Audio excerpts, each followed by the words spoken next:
Last July here at Daytona, Tony Stewart put one on him. He not only won the pole for this race, he led all but 9 laps, and in a dominating victory, drove into victory lane when it was all done and over with. Tonight, he's got that same car, and he's going to start on the outside of the front row with it. Tonight, Stewart is looking for a turnaround. In the last 5 weeks, he has had 4 finishes, 25th or worse. He is at the track where he has had so much success, in a car that he has had so much success in.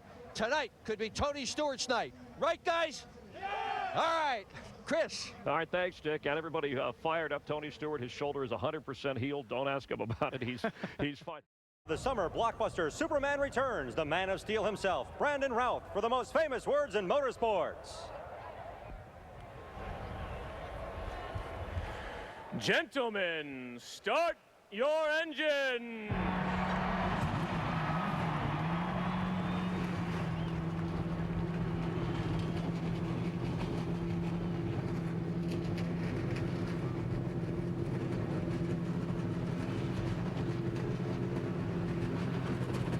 Can Jeff Gordon win for the second week in a row? Will Dale Earnhardt Jr. win for the second day in a row? Might Tony Stewart win this race for the second season in a row? No need to keep rowing. Enjoy NASCAR on Fox.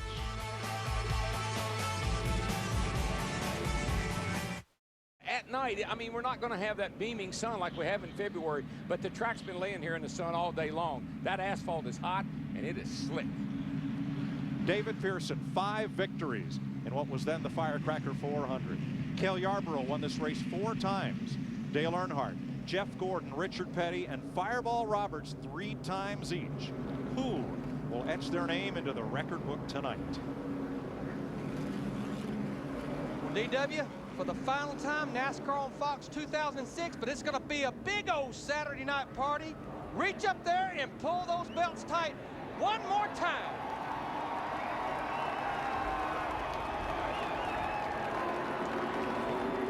Boogity, boogity, boogity. Let's go racing, boys.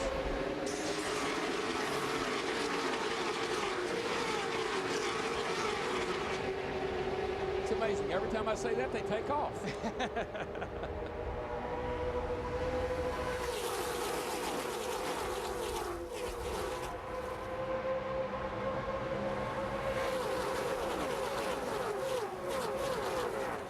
Off turn 2, no advantage. Looks like the pace lap, only 3 times as fast. Guess who would like to lead this first lap the most? That man we're looking at right there in that 20 car. Get those 5 bonus points And get it done. We only led 151 laps here last year in this race, and he's got the advantage off turn 4. They look just like they did when they took the green flag. Only difference, 190 miles per hour. Tony Stewart in the 20 will lead that lap.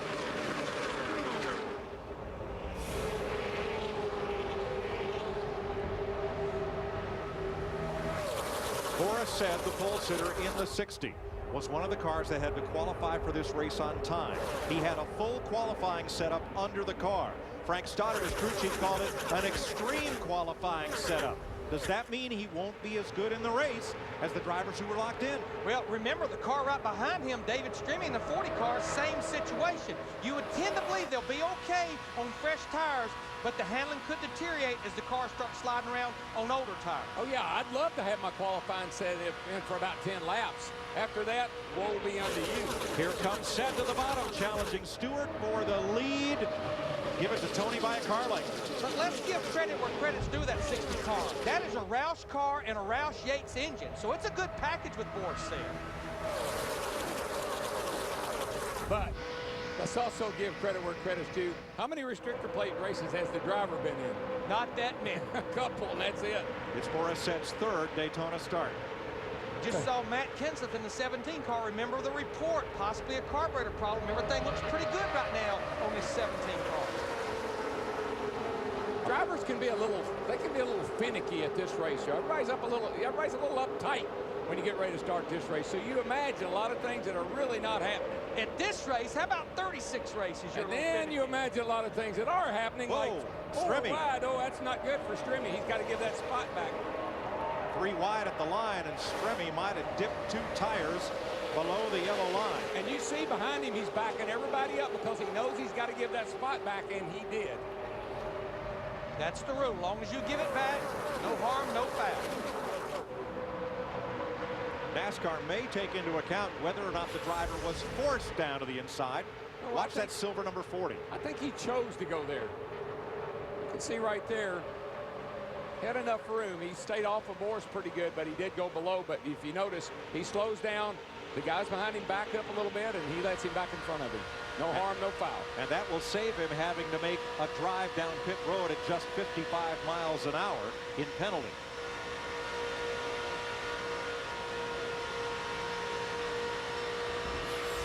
Kyle Busch and Mike Wallace coming up the outside in that pack in the outside lane.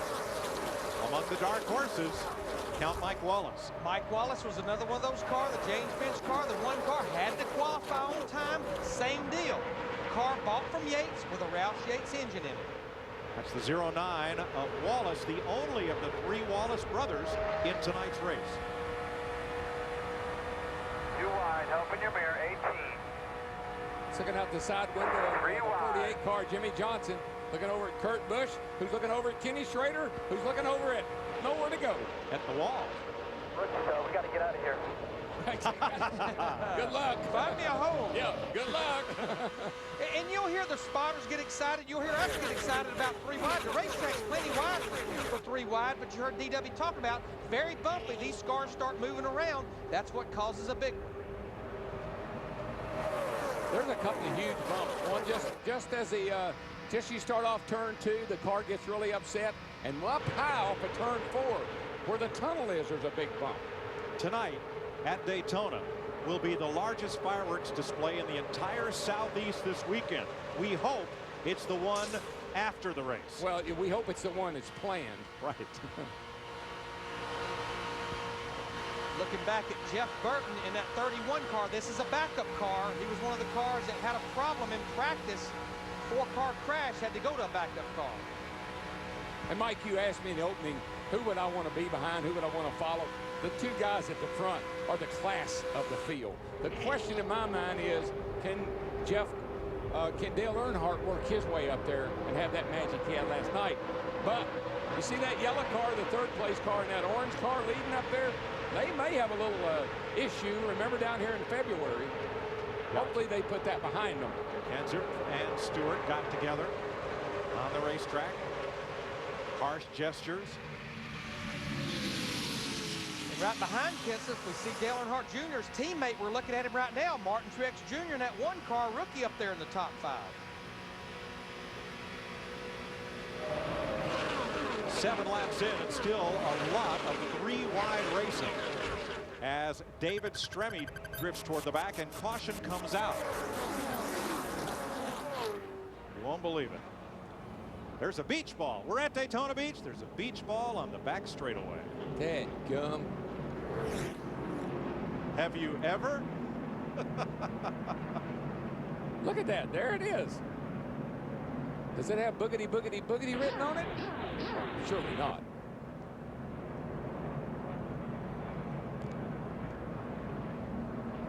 Boy, Greg Biffle and Scott Riggs getting together off the corner.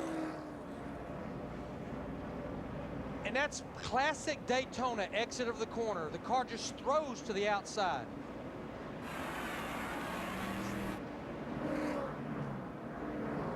All of our Fox commentators had a swing at favorite memories of 2006. We'll show you some of them this evening, beginning with Chris Myers.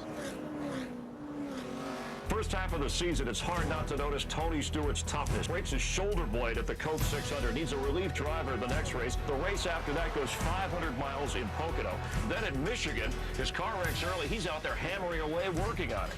That's a mentality, a warrior mentality that any athlete in any sport could appreciate.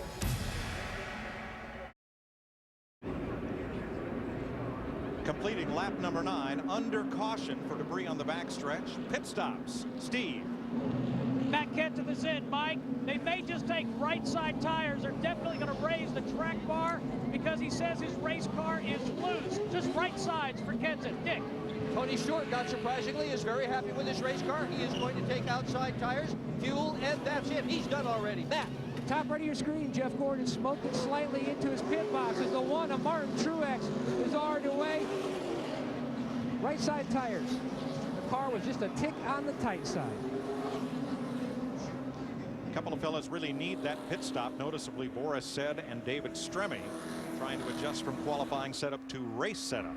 You see the race off pit road there. I think Jimmy Johnson, Chad Knaus, the 48 car we're riding with him, elected to go with 4 tires. That's the reason he lost those positions. This is a time on pit road, including the stop. Martin Truex Jr. in that group. Greg Biffle, his team, prevailed. 9 laps complete. First caution flag of the night in Daytona.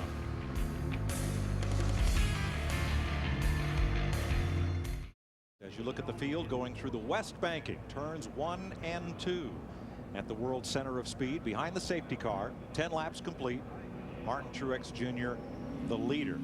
This was an impound race, one of the few of 2006 where after qualifying the cars are impounded and no changes are permitted. That's why some of these drivers who had to qualify on time, like Travis Kvapil, made this such an important pit stop. Yeah, and I talked to his crew chief, Gary Putnam, on Thursday, and this was all planned. What they're doing right here is they're changing the front springs because you had to start the race with the springs that you qualified with. Looked like they also maybe made a shock adjustment. This was the first pit stop, and you have plenty of time under caution, and he came back on the pit road. Looked like to me they did something with the right rear spring to get it to where it would turn off the corner because they had a real soft spring in the right rear to keep the spoil out of there for qualifying. How about our pole sitter Boris Said? Steve? Mike, his comment about the race car was that he felt like it was starting to drift. They changed right side tires, and they also made an air pressure adjustment. Boris hanging in there right now, posting the 11th position. Yeah, Steve, it did. It drifted right into the side of. Who was that he hit there coming off turn 4, Mike? Scott Riggs. Scott Riggs. Said, not Greg Biffle. Right. Boris is the one that got into the side of Riggs. The car looked like it was just in a 4-wheel drift. Lights out atop the safety car will go green to begin lap 12. Now, all 43 cars made a pit stop. David Stremme actually stayed out an extra lap in that 40 car to lead a lap. Martin Truex Jr. is leading some of his first laps of the year. Earlier in the year, he led 2 laps, and that was it until tonight.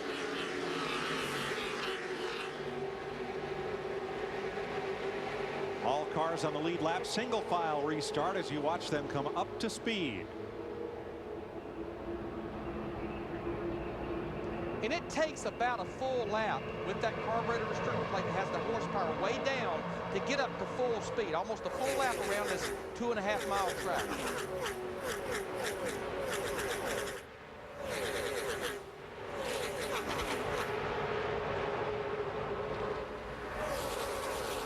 Mike Wallace on the bottom trying to get past Denny Hamlin leading that second pack. And Wallace does make the pass. Yeah, you're not going to get away from anybody here. You might get a little gap on these restarts or after pit stops like we just had, but you're not going to get away. These guys will get lined up back here behind them, and they'll pull right back up to the lead pack.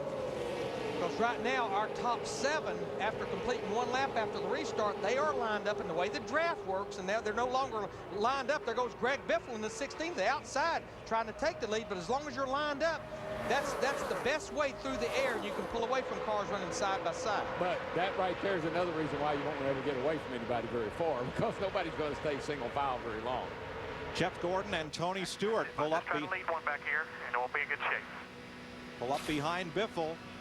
Greg Biffle, the new leader. Gordon in second. Here's Matt. Gordon on the high side in the 24 car. He was tight on exit right before the caution. This is the conversation between Jeff and his team. Mr. Stewie says he's just as happy following us as we were following him. Or does he want to ride, or does he want to try to get back to the front? If I know him, I would assume back to the front. And that's where they're starting to go now. Gordon says he needs to keep his car up front. It runs so much better out front like he is right now aerodynamically. So that's what he's trying to do. And you fight a car not turning here. And when your car's not turning, when you can keep that front end out in clean air, it's getting maximum downforce on the nose and will help it turn off the corner. Quite honestly, I never had any car that didn't run better out front. Runs cooler, runs better. It even looks better running out front. Elliott Sadler fighting on the inside to gain a spot from Greg Biffle. Looks like that inside line is working down against the yellow line. The short way around, shorter, J.J. Yaley told us yesterday, by 387 feet than if you rim ride around the wall all the way around. You heard Jeff Hammond and I talking about the mirrors in the cars. And, buddy, you better have some good mirrors when you start getting people all backed up behind you like we see right here. Two very critical things you got to have here. Great spotter, great mirrors. Looking out at Kevin Harvick in the 29 car, he started back in the 32nd position. He's already moved up into the top 10.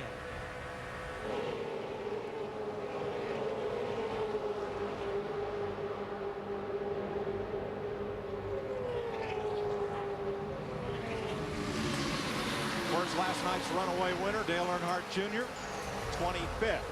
Remember the trouble off the corner, car on the inside, Burton. Jeff Burton spins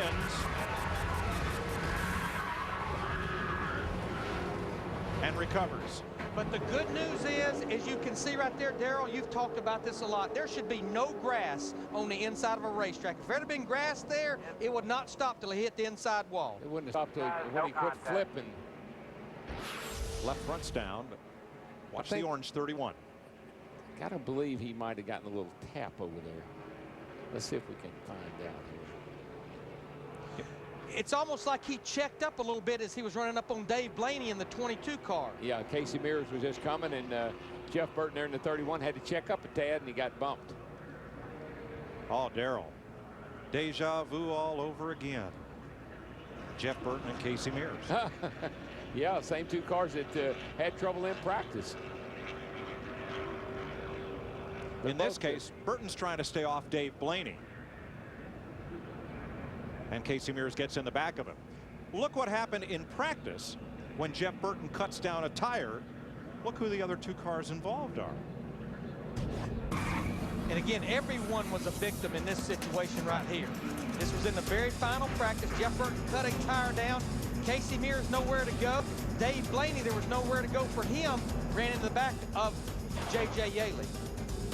And that's his backup car that he's in right now.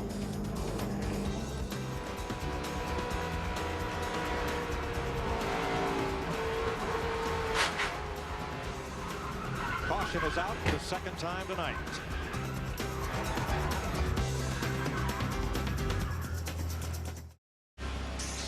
"18 laps complete, we're under caution." Darrell, the speeds of the cars involved help tell the story of how this wreck got started. Yeah, I think if you look at the Fox tracks, you'll see that the 22 car. This is we're looking at Burton here. 22's right in front of him. Watch the speeds on the Fox tracks. Blaney in the 22. Here comes Burton in the 31. See 172 on the 22 car, and Burton's closing 5 miles an hour faster because Blaney had to lift. He got a little bit loose right there. When he did, Jeff Burton got tapped from behind.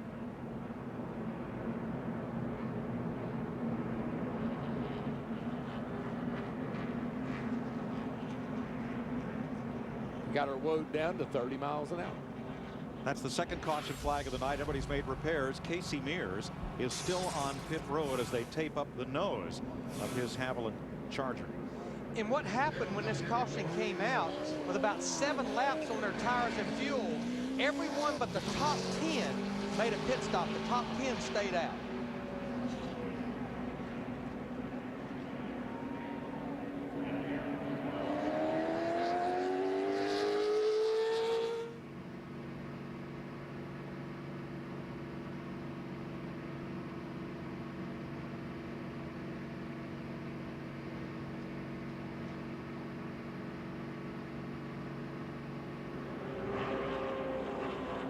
Yeah, and the reason that, Jeff Gordon said, my car's better out front. Well, he's out front. Why would you come in right now after a few laps? We only got 13-gallon fuel cells in these cars. So fuel is a premium, more so than tires right now. Yeah, you figure 9 laps is about a fourth of a run. They can run about 35 to 38 laps on fuel. You see that unique mirror on the right side of the interior in Jeff Gordon's car, something he has worked on for over a year to perfect. It's right in here. This is a new deal, and I don't think there's another car out there that has that additional mirror. And you can see, look through it, and you can see what he sees cars behind him over on his left side. Yeah, he's using about 3 mirrors. He's using those 2 mirrors, plus he also has a mirror on the left side of the A-post, plus his spotter.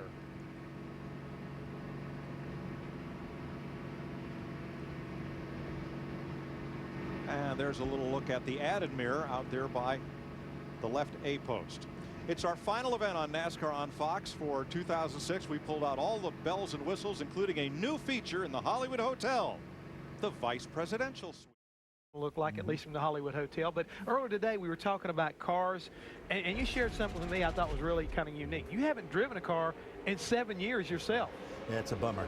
It's the morning that the president, then governor, announced that I was going to be his running mate. The Secret Service showed up outside my door, and I haven't driven since. They take over. They do it for security reasons, and so it's understandable, but it's very frustrating. I mean, in our Air Force too, you get to travel around. What was your first car, Vice President? First car I ever owned was a 1949 Chevrolet, and I drove it for a few months, and then the engine blew up on me, and I got $25 for the radio. You've done well since. You must be overwhelmed by the support of patriotism at an event like this, especially around the 4th of July holiday weekend. It is. It's a remarkable period of time. I got to spend some time with the troops today. One of the great things about NASCAR is the extent to which the drivers and the crews and the owners have been involved in supporting the troops. A lot of the drivers have been to Afghanistan, Iraq, been out and seen the troops in the field. I know oftentimes they get to Walter Reed or Bethesda, where the guys are that have been wounded and coming home, and that's deeply, deeply appreciated. But there's a symbiotic relationship, a mutual admiration society between the young men and women in our military who love NASCAR and NASCAR who pays the support and the loyalty. And speaking of that, I had an opportunity to watch you. You got an opportunity to meet Ken Schrader, who drives the Air Force car, and I mean, he's quite a character. Yeah, well, there are a lot of characters in this business. What did some of the drivers say to you when you got to meet them? They ask any tough questions? Well, no political questions. They were all very nice. I got to go to the drivers' meeting at the beginning of before the race today, and then visited with the service-sponsored cars, especially Army, the National Guard, and the Air Force. And but they're down-home people. I mean, they're very straightforward, no pretense. Everybody's measured by how they perform out here on the track. So it's a meritocracy. And nearby Cape Canaveral, the space shuttle delayed until tomorrow because of weather. I guess you were going to go see. Yeah, we were there, went down, wanted to see the launch. I saw launch 20 years ago, but they were going to launch today. They got a last-minute bad call on the weather, but they'll try again tomorrow. And I know you have work in Washington. A political answer, I expect. Who you're rooting for to win tonight's race as you watch? I'm going to be a nonpartisan. Good answer. I'm not going to get into that. All right, well, it was a pleasure having you here, and thanks very much for stopping by. Good to see you guys. Enjoy the show. Let's rejoin Darrell, Larry, and Mike upstairs. The great broadcaster Ken Squire often described these drivers as common men doing uncommon things, like running around here at 190 miles an hour, closer together than most people apart. As now Jeff Gordon is trying to fend off Matt Kenseth, Gordon's teammate Jimmy Johnson, Tony Stewart, Kyle Busch, and Brian Vickers. That's all 4 Hendrick cars in the top 6 spots. I thought the Vice President, Jeff, and I got to show him around the cutaway car, the cutaway engine, and all the things that we have over there. If Jeff has over to work with, he was really intrigued by the simplicity of the engine, carburetor, no turbocharger, no fuel injection, and how safe the cars, how strongly the race cars were built. Tell you what, this group behind our top 5, they are plotting, trying to figure out how they can get up there and maybe make a run on this group up there. Tony Stewart has been weaving in and out of traffic for about the last 3 or 4 laps. Tony in the 20 car. Larry, none of those cars are willing to go single file. Maybe they'd have a chance to catch that lead pack. For the lead, challenge to the bottom of the racetrack. Here comes Matt Kenseth trying to lead for the first time tonight. Yeah, and it's way too early to think single file, man. We got a lot of races. Let's race right now. And right now, at first, Matt Kenseth in the 17 didn't have a lot of help. Now he has his teammate Greg Biffle in the 16 trying to get up there to push him to the front. Oh, I think I like that lineup on the outside. Teammates. 24, 48, and hello there, Mr. Vickers in the 25. And we saw those guys work so well together at Talladega.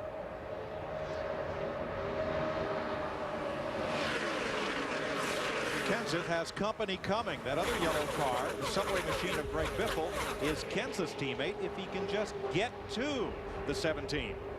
I tell you, of all the cars running up there in the top 10 or 12, the one right now I'm the most impressed with, they didn't even make a stop on that last caution.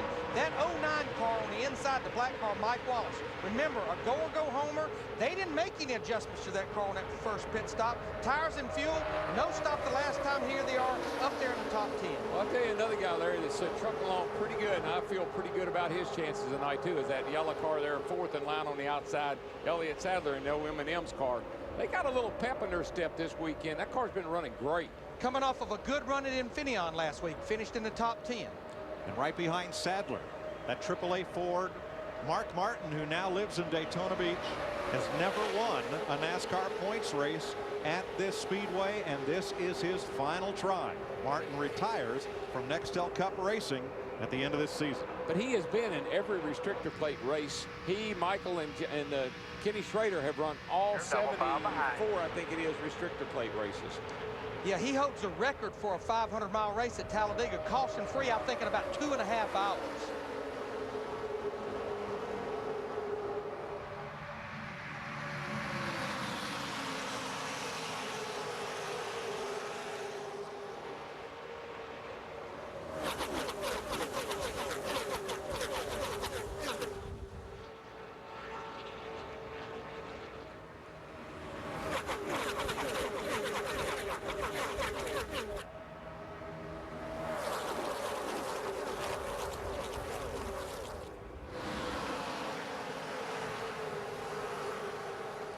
Matt Kenseth's stay at the front was short-lived at the outside lane. Hooked up and went on. 3 Hendrick Chevrolets and Tony Stewart in the Joe Gibbs Chevy. Holding sway right now in Daytona with 27 laps complete. All part of the drama of NASCAR Nextel Cup Racing, the season at its midpoint, moving into the sprint to the chase for the Nextel Cup. Which 10 drivers will have the chance to become champion? As Tony Stewart dives low on Jeff Gordon. Gordon's wingman, Jimmy Johnson, looks to the low lane and now pulls up with his teammate. That looked pretty easy right there, almost like something happened. Let's see, Matt. Well, Gordon hasn't said anything about that moment, DW, but he did say the car is still a little bit on the tight side. He asked his spotter whether he should run the bottom or the top. His spotter told him it appears at this juncture the top side's working, while his co-pilot there, the 48, Jimmy Johnson, he has to try to run the higher side because his car extremely tight. He's fourth in line. Now Johnson just gave up a spot to Elliott Sadler, who has brought his Ford to third. Matt Kenseth in the 17, he has found his teammate Mark Martin in the 6, and they're trying to make a move back to the front. The blue ovals are going to overtake the bow ties here the way it's looking. Well, the Fords are 3rd, 5th, 7th, 8th, 9th, and 11th. That 11th place car is the red one, the 99 of Carl Edwards. He and Jamie McMurray, who's made a huge charge through this field, have come up to battle for top 10 spots. Yeah, we were seeing 4 Roush cars run together there. Talk about Carl Edwards. A lot of redemption for those group at Daytona. Finished dead last after being caught in an accident in the Daytona 500. Haven't seen much of the Dodgers to the front. Bobby Labonte is 12th. Kurt Busch is 13th. But Busch in the number 2 may have a problem. Dick? He ran so well in the Daytona 500, Mike. He was in the top 5 for virtually the entire day until the very end when he was struck from behind. Kurt Busch, a DNF in that event. This time, trouble early. They think they have got a battery going bad. That's usually not just the battery. Ordinarily, that's a charging problem. Busch with electrical problems. You're making power, man. You're doing good. Just keep doing it. We're going to get you fixed up here. This is crew chief Roy McCauley. We need to stop for a battery, Ren. They can change that in how long, Larry? They can do it easily here under caution, because a caution lap here is well over 2 minutes. Everything's on quick disconnects. They could easily change it, but they will need a caution to do it. And Steve, what's the issue with Matt Kenseth, who is currently fifth? Mike, the good news is that the problem with a carburetor has gone away. The bad news is Matt just reported he's got a little bit of a vibration in the right front. He thinks it might be a loose wheel. Yikes. I wouldn't have to think about that very long. Little tap here. That's acceptable bump drafting. Now, all of these cars we're riding with, including Matt Kenseth in the 17 car, they're within about a 10 to 12 lap window that they're going to have to make a green flag stop. Remember, they did not stop on that last caution. One car out of the race, Kirk Shelmerdine, the independent driver. His Cat Daddy Chevrolet has gone to the garage. Kirk finished 20th in the season opening Daytona 500. 36 laps complete. Tony Stewart on point in Daytona. But how about Carl Edwards started 29th, Dale Earnhardt Jr. started 35th, and they are moving on up. Both of these guys in there charging up through the pack. Carl Edwards in particular up to third right now. Dale Jr. winner from last night. He's up to 17th, and looks like he's trying to make that high line work one more time. Let's rejoin Darrell, Larry, and Mike. Green flag pit stops have begun. You see Martin Truex getting back up to speed after making his green flag pit stop a lap ago. Now, that was just a little bit early. I'm somewhat figuring he was one of the cars that stayed out on that last caution. These guys should be able to go another 6 to 8 laps. But the bottom line is, you make a green flag stop here, you're going to go a lap down as he did. So he needs it to cycle through all the green flag stops. Tony Stewart has now led 19 laps. That's one more than Jeff Gordon has led. Truex led 3 laps. Greg Biffle, Matt Kenseth, 1 each. 55 on pit road. Mikey, he had to go to the rear. He had a great qualifying run, started 16th or qualified 16th. Had to go to the rear for unapproved adjustments. Saying a tire might be flat on his Napa Dodge. Yeah, this would be real early for him because he did pit on the last caution. Right front could have been down. He sure did slide a long way when he came to his pit box, as if it was soft. In the last 10 restrictor plate races, Tony Stewart, your leader, has scored the most points, has the most top 5, 7, the most top 10s, 9, the most races led, the most laps led, the best average finish. But the man who's running up in the top 5, Jeff Gordon, has the most wins in the last 10 plate races, 4. See, Dale Earnhardt Jr., remember, he qualified back in the 35th position. Keeps somewhat working towards the front, being patient. He's up to 17th now. Saw Matt Kenseth drift back a bit in that R&L Transport number 17, the yellow car up on the outside, right in front of his teammate, number 16, Biffle. So he's fallen back to the end of the top 10. As tires wear, the fuel load lightens, and we get close to pit stops. Here's some cars coming in under green. Bobby Labonte, Ryan Newman, and Mike Wallace coming to pit road. Now, those are all Dodges, so that makes me wonder if maybe the Dodges are not getting quite as good a fuel mileage as the Chevrolets and the Fords. We're told to expect our leader, Tony Stewart, on pit road next lap. Now, if you're Jimmy Johnson, do you come with him? Look, this is smart move right here. Did you see Tony Stewart waving way down the backstretch? Hey, I'm going to pit road. But remember, green flag stops, a huge opportunity for a mistake by the driver speeding because you've been out there over 180 miles per hour, or a mistake by the crew. Looks like Jimmy Johnson in the 48 is going to follow him. It's going to be tough to make it there. There comes Mark Martin, Elliott Sadler, and he gets woed down. Has to be at 55 miles per hour by the time they're at that cone right there. Jeff Gordon's in, so is Vickers, Kyle Busch, Kurt Busch, and more. Steve. Mark Martin making his 43rd point start here at Daytona, says his race car is just a little bit tight. Todd Ziegler and Jake Simener are the tire changers. No other adjustments to the number 6, Dick Berggren. Moments ago, Tony Stewart told his crew, we got us a piece for tonight. We got something good, end quote. Matt. Dick, we've already made a chassis adjustment and track bar adjustment on the 48 Jimmy Johnson. His car way too tight. Not bad. You did see him smoke the tires on entry. Clint Boyer, Kenny Schrader, and Joe Nemechek also stopped on that lap. Here comes Carl Edwards and 6 more behind him.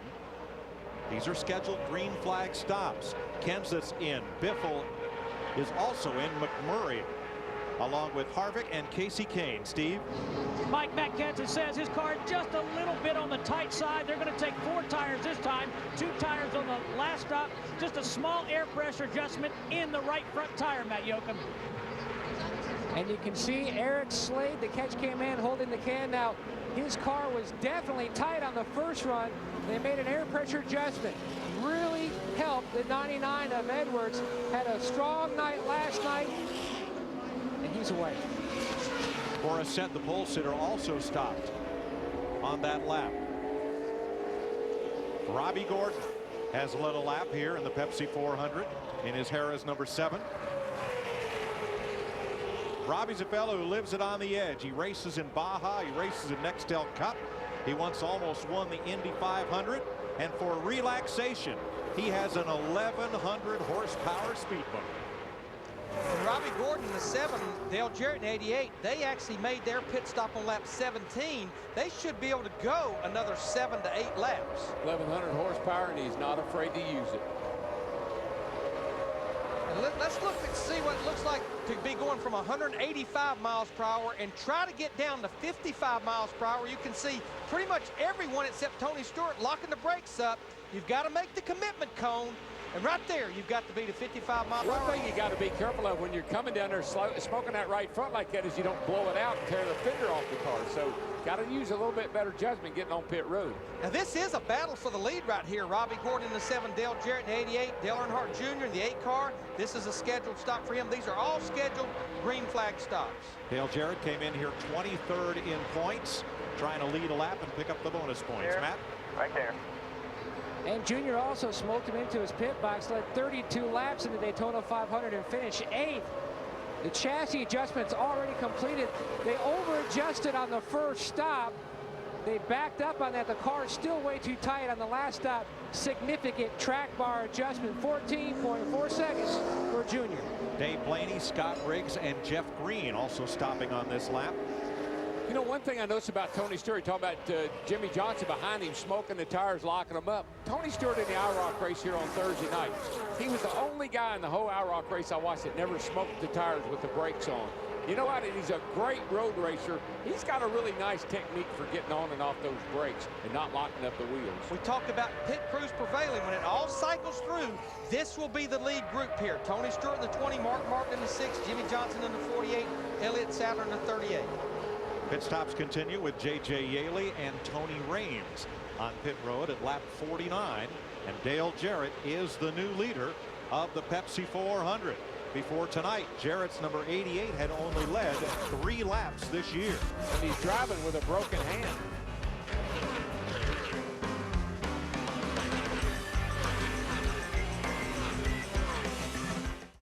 Last year, the bigger the project, the better I did.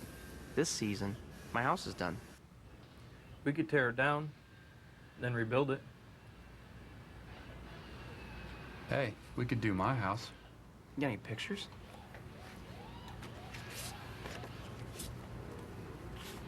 Harvest gold. Dude.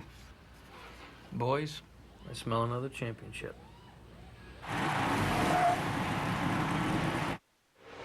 David Stremme in that silver Coors Light car led a lap, and then all 3 Ganassi cars pitted together. Reed Sorensen, Stremme, and Casey Mears. He's been wearing me out. Ganassi Racing with Felix Sabates. There you go, Felix. As a car owner, Felix Sabates nearly won the Daytona 500 with Kyle Petty, and then sold a majority interest in that team to Chip Ganassi. There's nobody I know of in racing that tell more funny stories than Felix Sabates. Yeah, and he's in most of them. He was a part of all of them. That's right. Right now, it looks like our top 11 cars, all the way from Tony Stewart in the 20 back to Matt Kenseth in the 17 car, they're all within about a second and a half. You can see the line right there. They pretty much have broken away from the rest of the field after this cycle of green flag pit stops. Well, there have been 8 night races here at Daytona, and there have been 7 different winners. Jeff Gordon's the only one that's won twice. A couple of guys sitting up there wouldn't mind adding their name to that list. Happen to be running second right now. He'd like to get a win here at Daytona. And look at the 7 cars that have broken away. With the exception of Kyle Busch, they're all pretty much veteran drivers with proven winning teams. Every one of those would be included among your favorites for tonight. Both drivers to watch and teams to get the job done. It's all about resources. If you got enough resources, you can put a lot of good horses out here.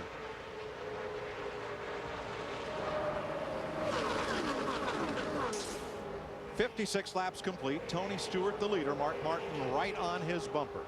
Here's Dick Bergman. With Dr. Deitcher, the CEO of Daimler Chrysler. You never know who you're going to meet here on pit road. Tell me about your future with NASCAR. Will Daimler Chrysler increase its support of the teams, decrease it, or stay the same in the future? Well, we are very happy with Dodge and NASCAR, and therefore clearly we will, if anything, increase our engagement here. It's so good for our production cars like Caliber, like Ram, all the other Dodge cars. So we definitely stay here, and if anything, even stronger. New cars coming? Yes, of course. We have lots of new cars coming, and we might consider them for NASCAR as well. Okay, congratulations. Joy to have you here. Mike? Today, Tom Lasorda, CEO of Chrysler Group, announced that Dodge will build the Dodge Challenger and bring it into the showroom in 2008. Dodge's new marketing campaign, AskDrZ.com. That is Dieter Zeitcher. On the hood of Casey Kane and teammate Jeremy Mayfield's cars, combining American and German engineering. There's our leading Dodge Chargers in the race. And you know, I hear mixed reviews about the car tomorrow. You know, well, the manufacturers don't like it. Well, the fans don't like it. Well, some of the drivers don't like it. But you know what? Looking at that 16 car that we looked at down in the cutaway garage today, it just looks like any other race car to me, other than that rear wing it has on it. That's a little unusual. You know, I tried to talk to a lot of the Dodge crew chiefs in the garage area this morning about their qualifying. We only had 3 Dodges that qualified in the top 20, and 2 of them were pretty much go or go home. But I keep going back to February, the Dodges were strong. Casey Mears in the Dodge finished 2nd. Ryan Newman finished 3rd. But right now, here 57 laps in this race, we only have 1 Dodge in the top 10, and that's Kurt Busch in the 2 car. It's kind of funny how that works, Larry. You get a car that's good at Daytona and Talladega, won't run all that well at the other racetracks. Now they got them running good at other racetracks. 57 laps complete. 10 cars within 1.2 seconds of race leader Tony Stewart. Hey, huge story this year, Matt Kenseth, driver of car 17. What a difference a year makes for Matt Kenseth. 9 top 5s, almost half of his finishes. Won twice, just 100 points out of the lead. That's championship stuff. 4th of July weekend, NASCAR on Fox in Daytona. And our aerial coverage brought to you by Goodyear Eagle Tires with carbon fiber technology for enhanced handling and performances. Already 10 leaders, 14 lead changes through 62 laps. Tony Stewart leading for the 3rd time and has led the most laps for Jeff Hamlin. Those recent pit stops really separating the pack.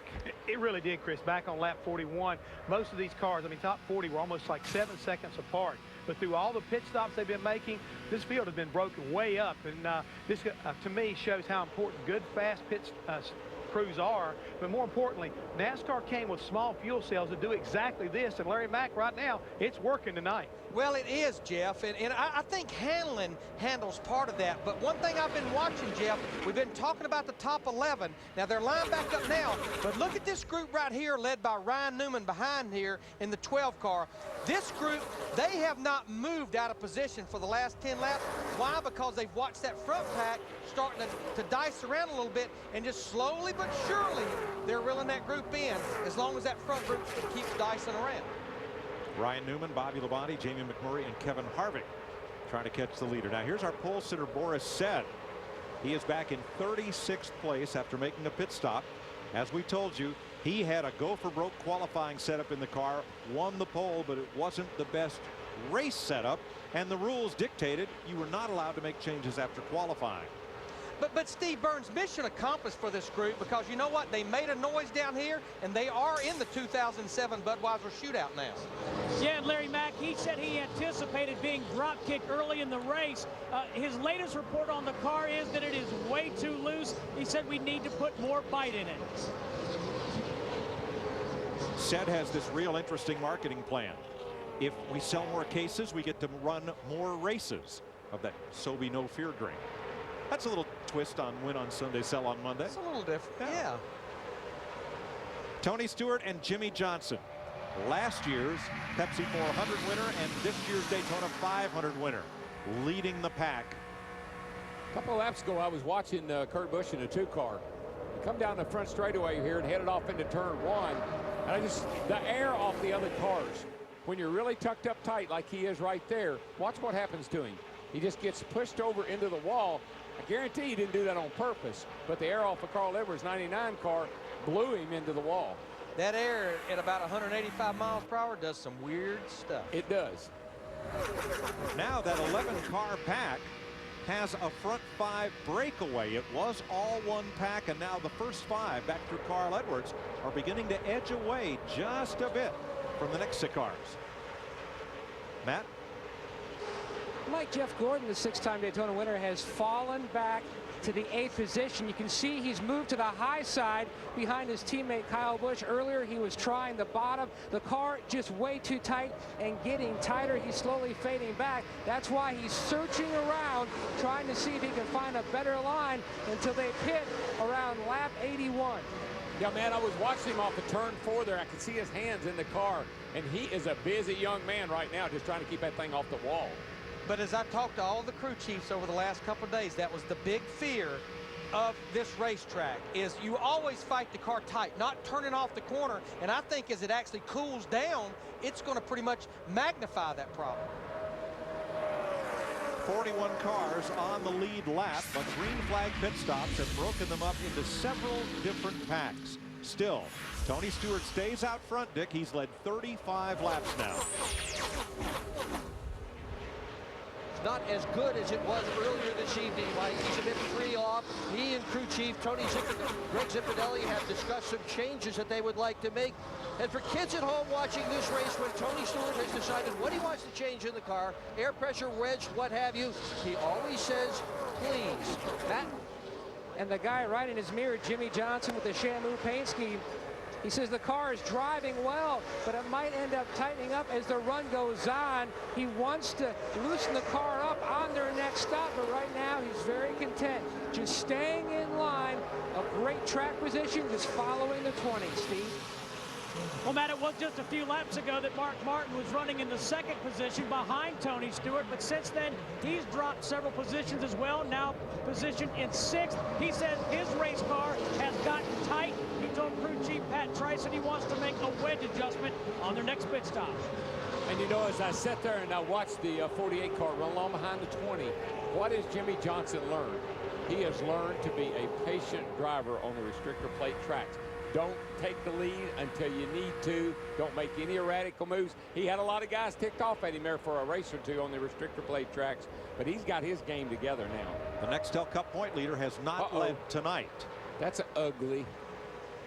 Michael Waltrip, the 55 car, 2-time Daytona 500 winner, on pit road with a lot of damage. Pancaked that right side and looks like he did a lot of damage.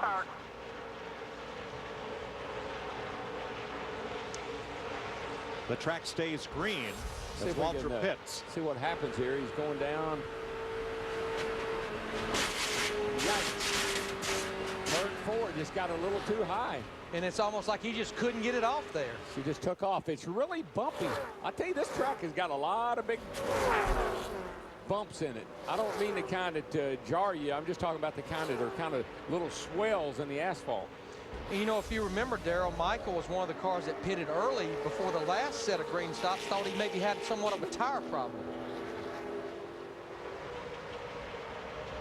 Jimmy Johnson looking up high, breathes the car just a bit. Boy, I like that 38 car tonight, Larry. I just like the way it looks. He's sitting there. He looks like he's got himself composed and ready to make a good run tonight. Car is looking good. I think a lot like Jeff Gordon, they've got a little momentum coming off of Infineon after that run there last week. And this could be just what this team needs, is a couple of good runs in a row. Yeah, he and his crew chief, Tommy Baldwin, they just need to get back on the same page, work together. They got a lot of potential there. We know that. And you heard Chris Myers say in the pre-race, he has made a statement. I am staying at Robert Yates Racing for 2007. Funny how you run better when you make a statement like that. We are 10 laps from halfway in the Pepsi 400. You're watching NASCAR on Fox. Tony Stewart, Jimmy Johnson, Elliott Sadler, Greg Biffle trying to break away from the cars behind them. And once again, the first car to make a green flag stop in sequence, Martin Truex. Yeah, this has been 35 laps since he made his green flag stop. He was the first car to hit pit road earlier, so this pretty much will trigger it. So I think over the next 4 to 6 to 7 laps, we'll see all of our leaders make their second green flag stop. It's pretty much been about 65 laps since we had that caution with Jeff Burton in the 31. Yeah, and I believe that 24 car, old buddy Jeff Gordon there, he'd like to get in the pits and make some changes on his car because he has fallen all the way back to 9th place. Gordon tracking his teammate Kyle Busch. And I believe this is it's another one of those critical moments in the race for Jeff Gordon and his team. Can they make the car better? A Joe Gibbs Chevrolet in front, Tony Stewart. A Rick Hendrick Chevrolet. Jimmy Johnson in second as Kyle Busch got into the back of Mark Martin there. Yeah. Now, did Martin ease out of the throttle, or did Kyle Busch just have a run and get into him? Now you see Kyle Busch in the 5 going to the top side of the racetrack. Jeff Gordon, his teammate in the 24, as well as the other Hendrick car, Brian Vickers in the 25. They moved to the high side trying to run this pack back down. That's exactly where we saw Dale Earnhardt Jr. last night in the Busch race. He was up there all night long. Sterling Marlin on the apron coming to pit road in that June's Resort car. The paint job designed by 3 youngsters at the Boggy Creek Gang camp, one of the Paul Newman Hole in the Wall gang camps here in Florida. The thing's got the look of a car that needs some gas. Definitely, he's either out of power or out of fuel one, that's for sure.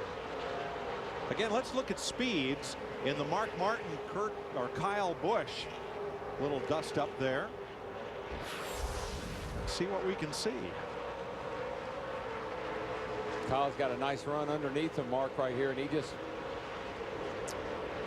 actually get in the back of Mark Martin. He just got very loose off turn. No, he never touched him. He just kind of was bobbing and weaving off turn 4 there. Sure looked close. Mark lost a little bit of speed coming off that corner. Kyle Busch was right there. But you know, we're hearing more and more cars from our guys down in the pits complaining about handling problems. They never had any practice this week in these conditions in full nighttime with the track this cool. All of their practice was in the afternoon on Thursday. Look at the gap between, or here's pit stops. Green flag stops coming, and it's Kurt Busch leading Jamie McMurray, Busch's teammate Ryan Newman, Kevin Harvick, Bobby Labonte, and Clint Boyer to pit road. Mike Wallace is in as well. Dick? Well, Kurt Busch is in. No more conversation about that battery problem he thought he had earlier in the night. Crew going to fire 4 tires at it, put plenty of fuel in it. No major adjustments to Kurt Busch's car, and he is gone. And I think what we'll see in the next 1 to 2 laps, I think we'll see our leaders like Tony Stewart in the 20, Jimmy Johnson in the 48, Greg Biffle in the 16. Not this time, but I would say in the next lap or 2, they'll be there. 38's coming. Forrest Set is in, Scott Riggs. Here comes Elliott Sadler with Jeremy Mayfield and Mark Martin to pit road. Matt? Elliott Sadler was tight earlier in the race, making his way to his pit box, and Tommy Baldwin calling him in, who won this event, the Daytona 500 back in 2002. You can see they're going to make another chassis adjustment, still trying to tweak the balance of that race car. As Tony Stewart on the left of your screen still leading the Hendrick guys, ready to make their next stop, and they will try to pit with their teammates. Jeff Gordon is called in the pit road, as well as the 48 of Jimmy Johnson. You can see them peel off, looking through the front of Jimmy Johnson's Chevrolet to Steve Burns. Matt, 17 of Matt Kenseth hits his pit stall. He says he's loose on side bite. They're going to make a pretty big air pressure adjustment and a track bar adjustment. He's also saying he's unbelievably hot. He wants water. Let's go to Dick Burton. Tony Stewart said before this race, patience at Daytona is the gospel. He has been very patient behind the wheel, very cool, very calm. The crew has been flawless. Matty. 2 rounds up already on the track bar, Dick. Ron Malik. Great stop. Oh, a little bit slow on the left front, Mike Trower. But good stop by the Lowe's guys. Boy, it got tight down there, Dex, in the pit road. They were about 4 wide, and that's about the only width that you have there is enough for 4 wide. Good thing that Jimmy Johnson in that blue car there didn't hesitate. It could have been a wreck, but he shot right through the gap and kept going. Carl Edwards has led a lap in his Office Depot Ford, and now he comes to pit road. That's the Taco Bell car of Chad Chaffin alongside. So Edwards surrenders the lead to Dale Earnhardt Jr., leads for the first time tonight. And you know, you talked about practice, Larry. They had 160 laps of practice here last year, so they haven't changed much on these cars, these restrictor plate cars. Dale Earnhardt Jr. gets those 5 points. I anticipate he'll be in probably the next lap in the 8 car. Matt? And the crew chiefs, Mike, all communicating down here on pit road, just so that way they wouldn't have any issues entry and exit. Carl Edwards stop already complete, 14.2 seconds, air pressure adjustment. He was tight. Denny Hamlin and J.J. Yaley, the other 2 Gibbs cars besides Tony Stewart, will move up in the running order behind Dale Earnhardt Jr. They were among the last to pit in the last sequence. But look what a lonely man he is right now, running along all by himself, Dale Jr. Nobody to help him. Yeah, I mean, this pack right here, they're running in the high 47s that we're looking at. Dale Earnhardt Jr., 49.10, need to get to pit road and get back out there with the group. You're losing a lot of ground. Tony Raines and Reed Sorensen make stops as Jr. continues to lead over Hamlin, Yaley, Robbie Gordon, and David Stremme. Got a whole lot of racing going on right here, boys. It's for 7th place on back right now. Oh, but when it cycles all through here in a few laps, it will be for the lead. I think this is Jimmy Johnson's time to say, let me see if I can pass this dude or not. Pit next time by. Pit next time by. That's the call to Dale Earnhardt Jr. That's his crew chief, Tony Eury Jr. Once again, a 49.24 that lap. The group we're watching in the high 47, and he's losing about 1 second to 1.5 seconds per lap to those guys. And the cars right behind him are now pitting. That would be J.J. Yaley, Robbie Gordon, and Denny Hamlin. Strong move by that Shamu. Swam right into the lead. Jimmy Johnson in the 48, Carlos, special paint scheme this week. You've been waiting all night to say that, haven't you? Well, it's on the hood, you know. Well, Believe is the new Shamu show at SeaWorld, and that team believes. They went to victory lane in the Daytona 500. And now they'll try to get back out front as Dale Jr. comes into the pits. Right there, you need to be at pit road speed. In the leaders, what will be the leaders, they're halfway down the backstretch. He's going to be borderline of going a lap down, and I think a lot contributed to the fact running out there by himself for those 3 or 4 laps. He's just now to his pit box. The leaders are in the middle of turn 3 and 4. Matt? Junior, 2-time Daytona winner. His crew chief, Tony Eury Jr., trying to stretch it for fuel. Chassis adjustment. Junior said he just has a weird feeling with the right front of the car. He just doesn't get a good feel. It makes the car loose. Well, he went a lap down, that's for sure. We got a real racer for the lead. These guys are battling, man. Well, it's not quite for the lead, Darrell, because David Stremme has not yet made this pit stop. So the Coors Light Dodge, which had to make the field on time, is your leader right now over that snarling pack led by Matt Kenseth. And here comes Stremme.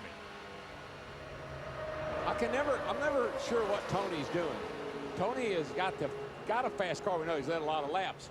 Seems like he falls back, like he's trying to see where he needs to be if it comes down to a shootout. But this will be our new leader now. Matt Kenseth in that yellow number 17 car leading this group of cars. Now, Matt led a lap earlier, so this will be his 2nd time to lead tonight. There's some strategizing going on right now, Larry. Oh, yeah, a lot more pit stops to go. We're just past halfway in the Pepsi 400 on Fox.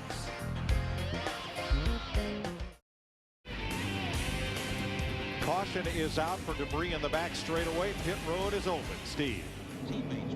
Mike, we think Matt Kenseth will take just right side tires. Also, he's still complaining about being very hot. Yeah, he's getting locked in trying to exit pit road. Let's go to Dick. Tony Stewart thought about taking 4 tires. Greg Zimbinelli, his crew chief, thought it would take too much track position. He has taken fuel only. Matt. Service already complete for Elliott. Oh, close call with the 16 of Biffle and the 1 of Truex. They will lose a lot of time. 4 tire change for Jimmy Johnson and chassis adjustment. His car was starting to tighten up. And meanwhile, Gordon, another air pressure adjustment. His car really came to life over that short run we just had.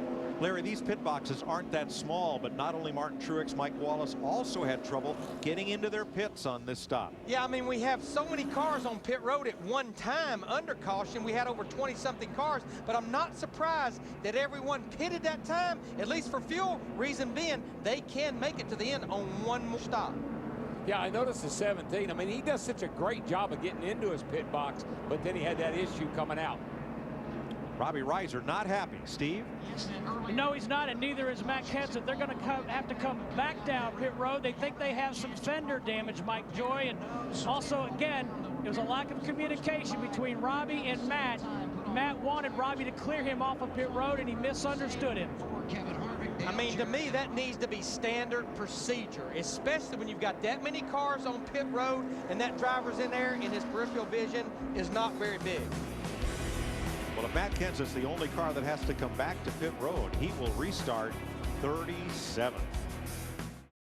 Dale Earnhardt Jr. and J.J. Ailey did not pit, so they lead the field down for this restart. Well, we were questioning the strategy on Dale Earnhardt Jr. in the 8 car.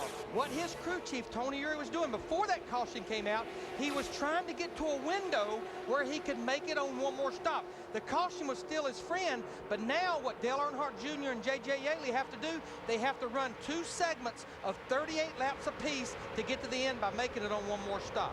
Can they do that? I think so. The window this morning, talking to the crew chiefs, was somewhere between 36 and 38 laps. We normally see the Chevrolets get a little better mileage than some of the other makes. I think you're right on his pit strategy, which could turn out to be a good thing. But his car hadn't shown to be all that fast tonight. But I still say the caution was a good Oh, thing. yeah. I mean, he played it perfectly. Rookie J.J. Ailey trying to lead here at Daytona. Nipped by Dale Jr. at the line. And we pretty much know the other 35 cars on the lead lap, by pitting them, they should be able to make it to the end on one more stop. Ailey and Joe Gibbs, Interstate Battery Chevy, steams around the outside and brings Jeff Gordon with him. And there's Ailey's teammate and team leader, Tony Stewart, the defending Nextel Cup champ in Big Orange, 3rd in line, the Home Depot Chevy. Well, this will be the first time Tony Stewart has seen a teammate up there with him tonight. His other teammate, Denny Hamlin, in the 11, back in the 11th spot right now behind him. He's still outnumbered, though. You got a whole lot more Hendrick cars than you got teammates for the 20 car. Ailey will lead this lap. From Stewart and Brian Vickers. Vickers in the 25 drove a very heady race last night in the Busch Series event. His restrictor plate game has really picked up. He was 7th here in February. He was 3rd in Talladega weeks ago. And here he is tonight. 2nd last night. Here he is tonight doing a good job again.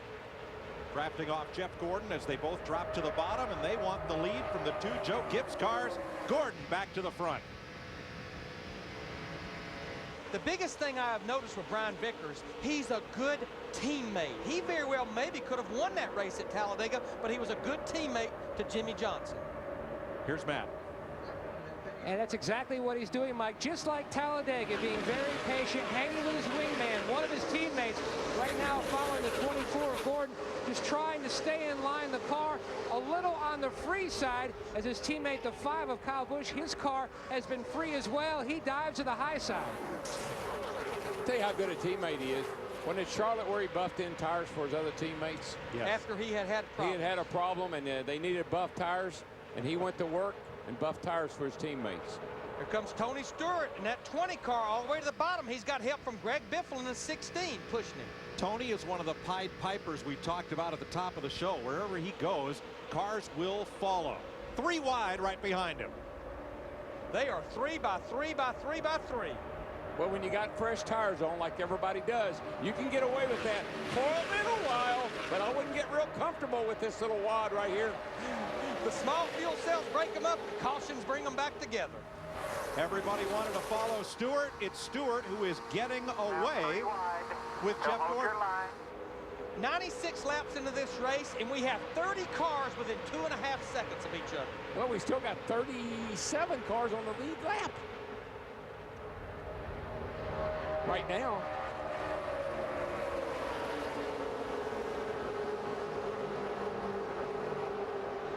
Now you see Michael Waltrip in that 55 car up there near the front. Remember, hit the wall earlier. Right now, he's 2 laps down in the Napa car.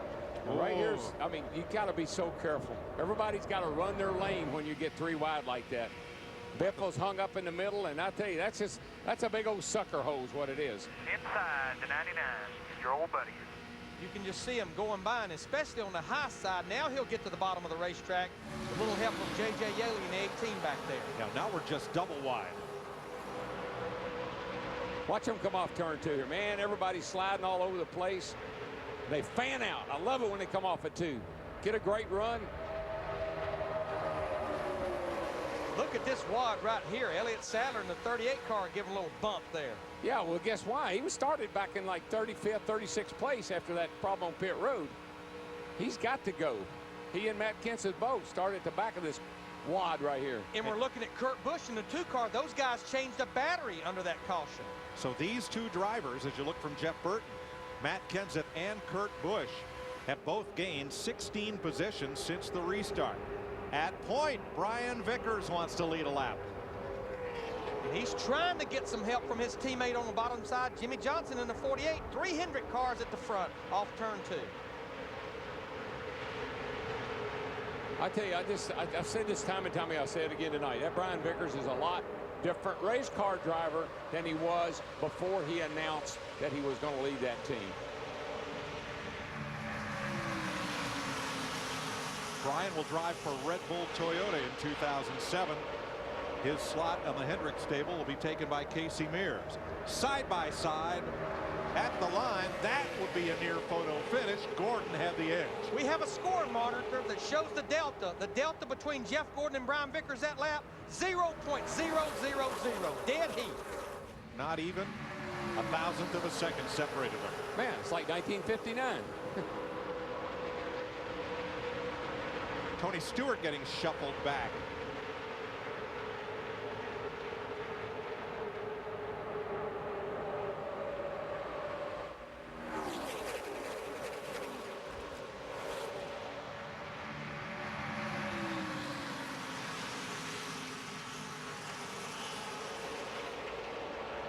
Now here's Dale Earnhardt Jr. in the Budweiser car in the middle. What's that song, Stuck in the Middle with You? Now he's been getting help from his teammate Martin Truex Jr. in the 1 car. After having that problem on pit road, making a green flag stop, he's 1 lap down, but he's definitely trying to be a good teammate to Dale Earnhardt Jr. And a lot of 3 wide from 4th place on back. That's the eye of the storm right there. It really is. I got to tell you, they can't just keep doing that.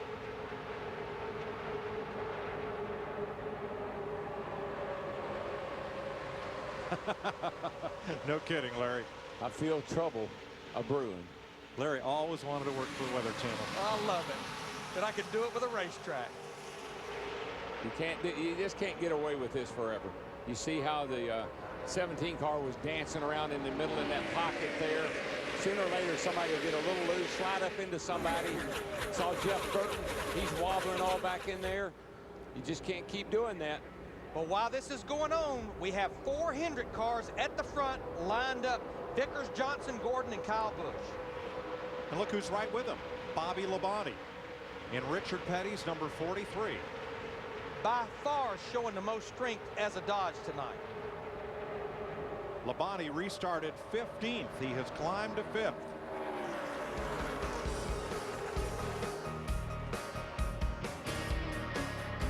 .60 laps to go in the Pepsi 400 on Fox. Brian Vickers leading teammates Jimmy Johnson, Jeff Gordon, and Kyle Busch.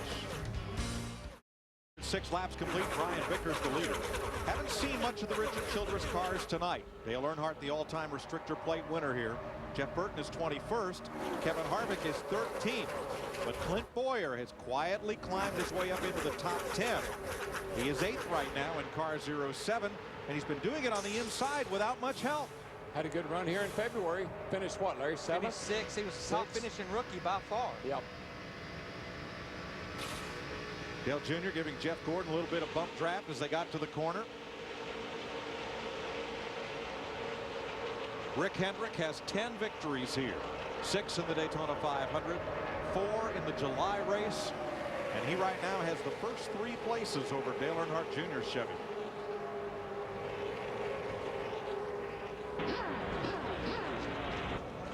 Little bump drafting here. Now watch Jeff Gordon up on the high side and Brian Vickers coming. They work on the 20 of Tony Stewart. Just watch these 2 cars take off. Just one pushing the other, they just push him right to the front.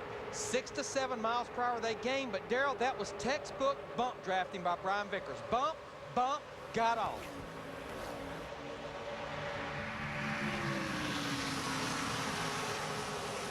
Here's Matt. And Mike, you're looking back at the 24, Jeff Gordon. Gordon wasn't pleased with the 8 of Dale Jr. He was saying Jr. was bump drafting more into the corner out of the no bumping zone. Well, and I will say a couple laps ago, Matt, I saw the same thing. Dale Earnhardt Jr. definitely turning off into turn 3, unlike what Brian Vickers did to him. Definitely was doing a little bump drafting getting in. You see that cat right there? Where was he when they restarted this race? About 36. 36, 37. He's running 6 right now. He has come through the field, baby. Matt Kenseth in the 17 car had that problem on pit road. Tony Stewart to the outside, around the point leader Jimmy Johnson, and hunting the lead off turn 4.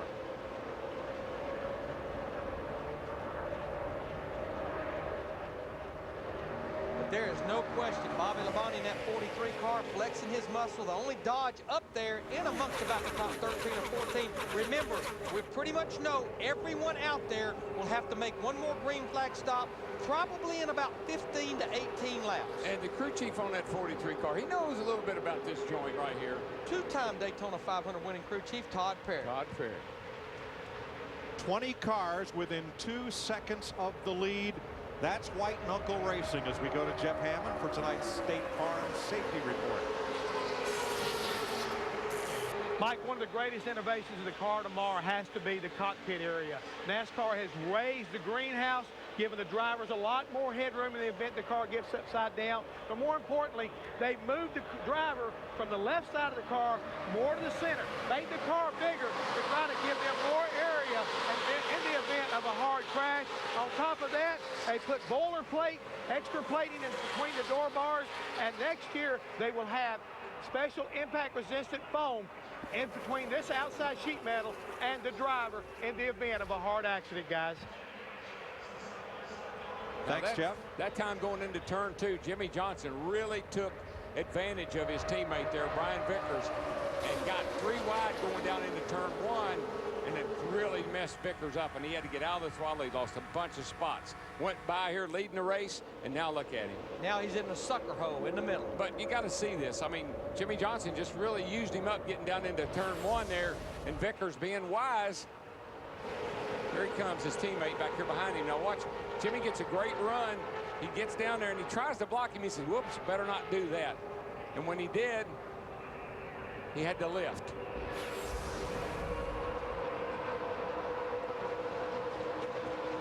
Little contact between Jeff Burton and Reed Sorensen as well as they fight for 19th position. Watch that bright orange 31. Sorensen in the target car. Ooh, bullseye. Boy, that 31 car has got to have a sign on it somewhere that says, hit me here. I believe he'll be glad to get out of Daytona. I think he will be, too. A couple of cars I do want to update. Elliott Sadler in the 38 car, we talked about the problems that Matt Kenseth had. Remember, Elliott Sadler had problems on pit road, restarted way back. Now he's fighting his way back to the top 10 as he drives by Dale Earnhardt Jr. in that 8 car. Now, it's a whole lot easier to come from the back to the front than it is to get to the front and stay there. You've got all the cars to draft off of. You've got a lot of options when you're coming through the field. You know, I feel for Brian Vickers. 2 laps ago, he was leading this race. He has now slipped to 15th in that maelstrom of 3 wide racing. And it was another example of being a good teammate. He didn't want to block Jimmy Johnson, and because of that, he lifted out of the throttle to give Jimmy room, and he paid the price.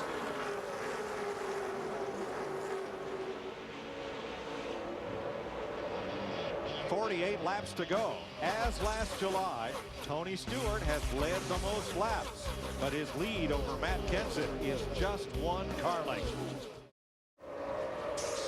J.J. Yaley has just made a pit stop. That is a scheduled stop, as he did not stop on the last caution flag, nor did the 8 car. It's a sign to me that pretty much in the next lap or 2, Dale Earnhardt Jr. in the 8 car, he should be the next car coming to pit road. And in about 4 or 5 laps after that, I think we will see everyone on pit road for what might be their final pit stop of the night. Casey Kane is in, and Michael Waltrip, who's off the lead lap, is also in. Whoops, over the line, got to back him up. Costly mistake under green. Casey did not need that. He has not been running that well tonight anyhow.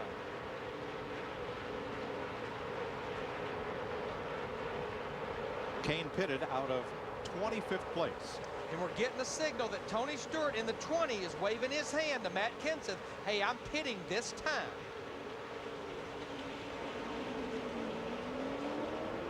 With the backup, a 21-second stop, and here they come onto pit road, led by Tony Stewart, the race leader. Matt Kenseth coming in with him, and Carl Edwards. Steve? And Mike, remember, Matt Kenseth doing a fantastic job battling back from that pit road mishap on lap 88.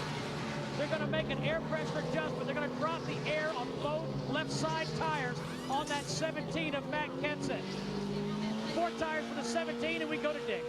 Tony Stewart, who has dominated the race tonight just as he did last July, has called for 0 changes in his car other than 4 tires and fuel. To Matt. Carl Edwards on pit road with the 20 of Stewart. Left side tires on. Good stop by the 99 guys. And I think we'll see all of these green flag stops. They'll do exactly that. 4 tires, because they know this may get them to the end. Here comes another full water race cars for what will be their final pit stop. Bobby Labonte is in along with Jeff Gordon, Jimmy Johnson, Kyle Busch, Ryan Newman, Kurt Busch, Elliott Sadler, and more. Steve? Mike just heard from the 43 pits. They said Bobby hasn't said much. He said it's rotating well, just a little bit tight in the center, but he hasn't said much all night. He really likes this race car.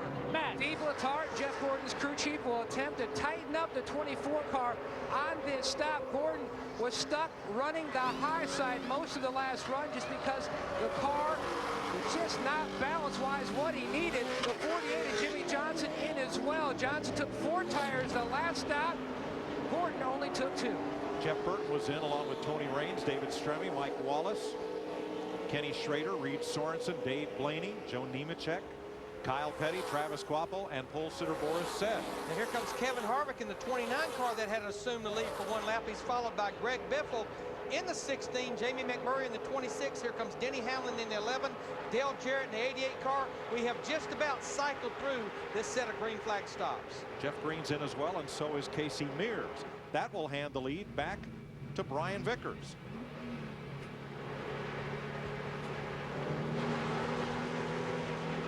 Well, Kevin Harvick, who stormed through the field last night after starting 42nd and finished 3rd, has just completed his pit stop. One of the last to pit, so he's going to have a lot of cars to pass to win this race tonight.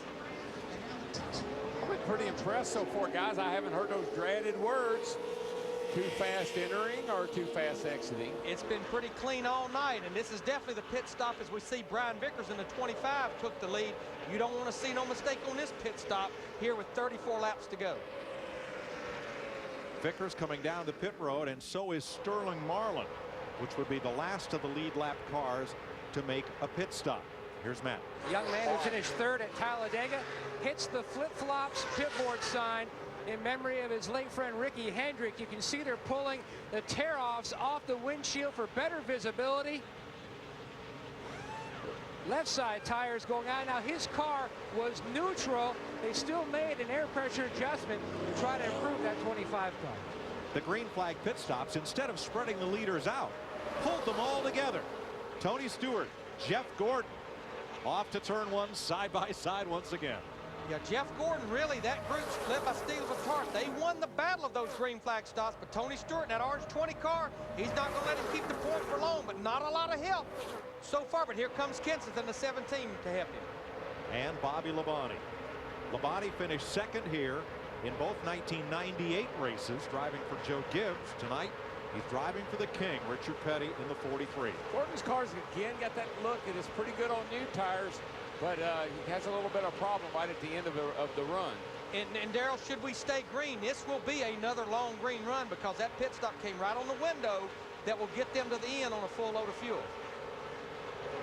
Look at them back there, 3 wide behind those top 3. Bobby Labonte in that 43 car just keeps getting racier and racier. But look at the 48. Johnson getting bump drafting help from the 5 of Kyle Busch. Edges past Labonte for 4th place. Nope, Labonte comes right back after him on the bottom.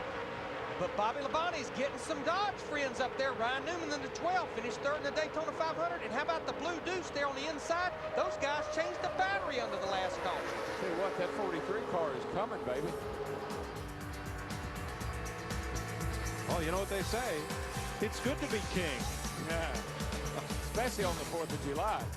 Tony Stewart leads in Daytona.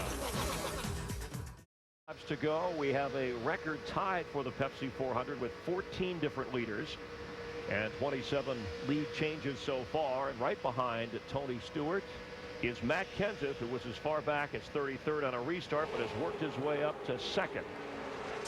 Chris, when you talk about that, remember back in February, the 20 and the 17, well, they kind of had a little issue between each other. And look who's lurking back there in third, the guy who won the Daytona 500.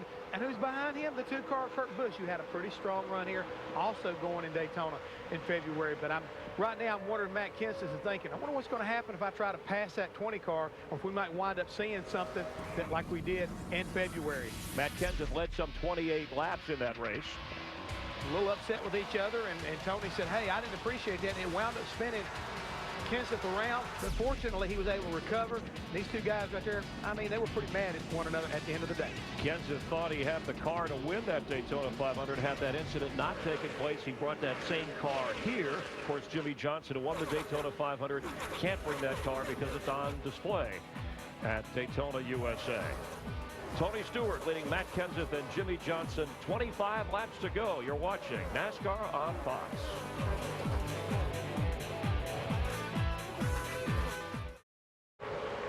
From the Goodyear airship, you watch the 2 of Kurt Busch on the bottom of the racetrack challenge Matt Kenseth for second behind race leader Tony Stewart. Aerial coverage from Goodyear Eagle tires with carbon fiber technology for enhanced handling and performance.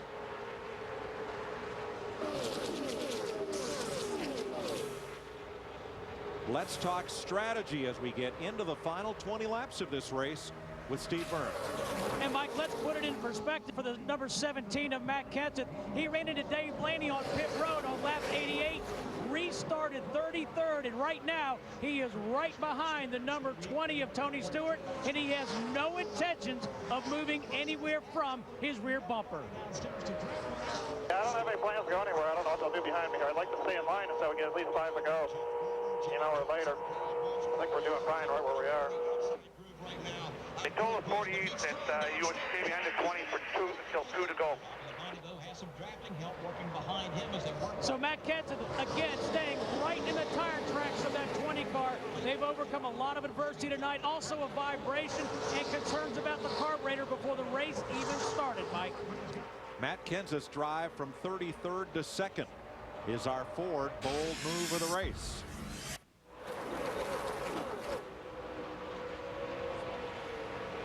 I like his strategy, but he better be sure whoever's running third, when he decides to do something, they're going to do it with him, because if not, they will shuffle him right out of there. Now, one commercial break ago, Bobby Labonte was caught in the middle between cars and shuffled back 3 or 4 positions. Labonte has fought back. Drafting off Kurt Busch, he climbed up to 5th and now shows in, what's that, 3rd place? 3rd place, yeah. He got out of line there for a little bit, but he's worked himself right back up there. And another car that had worked his way up there, but he just got shuffled out of line. You saw him squeeze up in front of Carl Edwards in the 99. Kurt Busch in the 2 car 50 laps ago on pit road with a battery problem. Roy McCauley, that group under caution, changed the battery. This group right here, after finishes of 2nd, 9th, and 5th, made a statement a month ago. We will make the chase for the Nextel Cup. 10 races to go, including tonight for those final 10. Right now, he's in 14th place. The man alongside him, Kevin Harvick, 29. Pretty impressive. The 10th place car. 38 come from way, way back, guys. I mean, he was out of the pit late, and this group was gone, and he's chased them down. I mean, guys, with 18 laps to go, we got the top 18 cars within 2 seconds of each other. Our DLP HD TV Ultimate Picture Cam floating above the start-finish line at Daytona. Watch Carl Edwards, the 99. There. Wham. Well, the 2 car was coming up.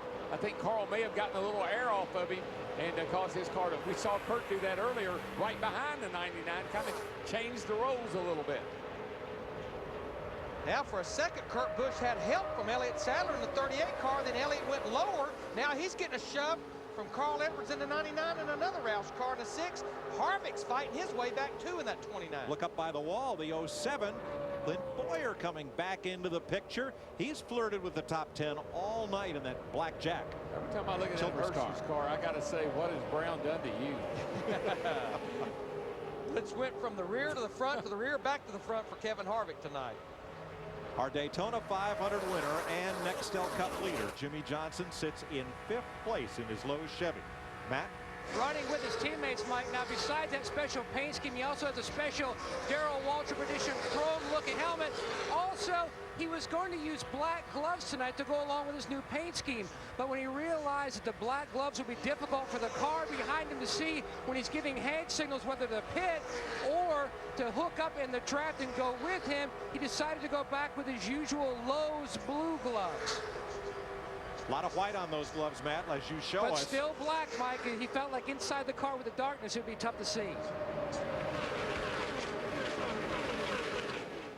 Let's update Dale Earnhardt Jr. It's just not going to be the night that he had last night. It's kind of a lonely man back there. He really don't have anybody he's running with here with 15 laps to go. Sitting back there in 19th, just trying to salvage a top 20 finish out of this deal.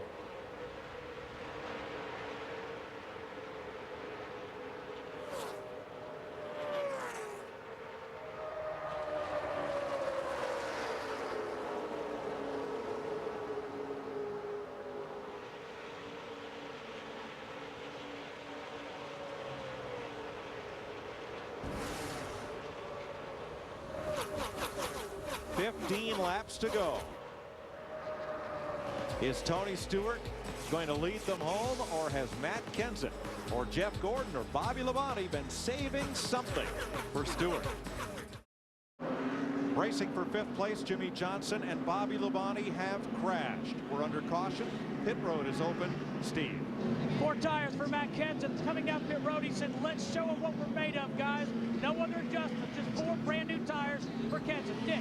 Tony Stewart is going to take 4 tires as well, but the 29 of Harvick's back end is sticking out. Harvick now moving. Matt. Jeff Gordon in. 4 tire change for the 24 is the 20 of Stewart, and the 2, the 38. All service complete. Gordon's finally away.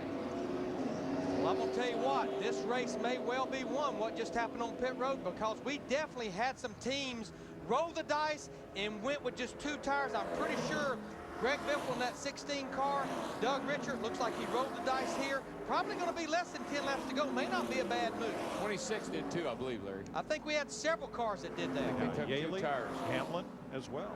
Big gains on with no more laps than we got to go. That's a great call, I think. So. The fight for 4th place was very hotly contested. Watch the 48 of Jimmy Johnson. Now there's cars all around. You get the 2 here. He's moving air. 38's back here looking for which way am I going to go, and it gets Jimmy loose right there, and he can't catch it, and poor Bobby Labonte is on the outside going down into turn 3, and they get hooked together. And as we have well made note, that's at over 180 miles per hour you're turning down in that corner. And what's happening right there is just too many cars moving around. The 2, the 38, and it got Jimmy loose. And unfortunately, Bobby was on the outside of him. Bobby isn't there. Jimmy may have not even hit the wall. He may have gone up and kissed it. But with Bobby there, you see it. Johnson's car is now under repair on pit road, and Labonte is being pushed back to the garage area. Tell you what, we had about 34, 35 cars on pit road at one time again, because we still have 38 cars still on the lead lap. Tony Stewart, Greg Zipadelli, those guys went with 4 tires. They dropped the jack. Well, Kevin Harvick's backing up because he went over the line. Well, he was backing up because he couldn't turn out because Dale Jarrett was in front of him. I think he's slid over the line to start with. They backed him up, and then 88 came in front of him. Martin Truex Jr. will get the free pass and will be back on the lead lap. Jimmy Johnson is back on track. Let's ride along with Jimmy Johnson as he has a whale of a wreck.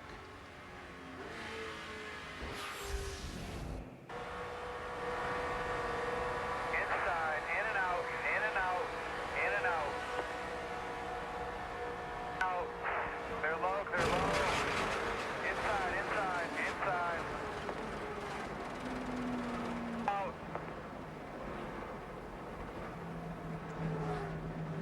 Pretty hard. More tires here. He's going to restart this race back in 37th position, still in the lead lap.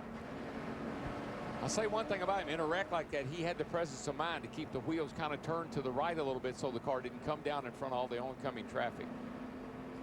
11 laps to go.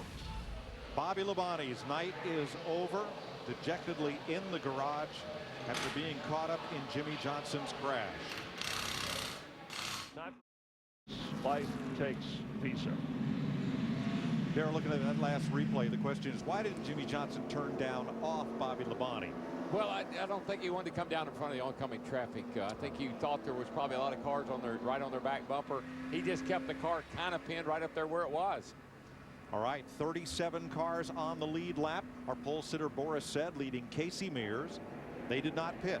Greg Biffle, Elliott Sadler, Jamie McMurray, Yaley, Hamlin, Gordon, Kenseth, and Stewart, the top 10. Now, we've always been talking about Hamlin all week. I'm not sure about the strategy of those top 2 cars, but you know what?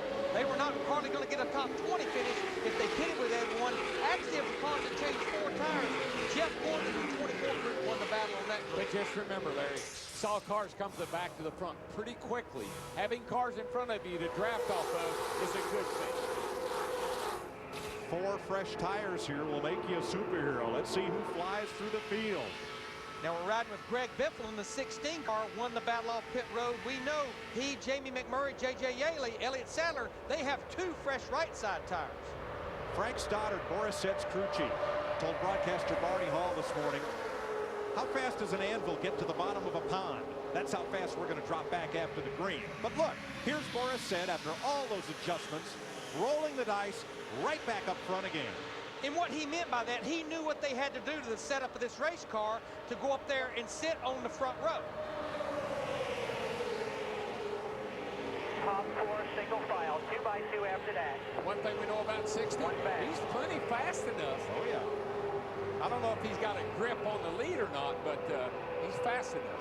One of America's top road racers, his father, an Olympic bobsledder and sports car ace.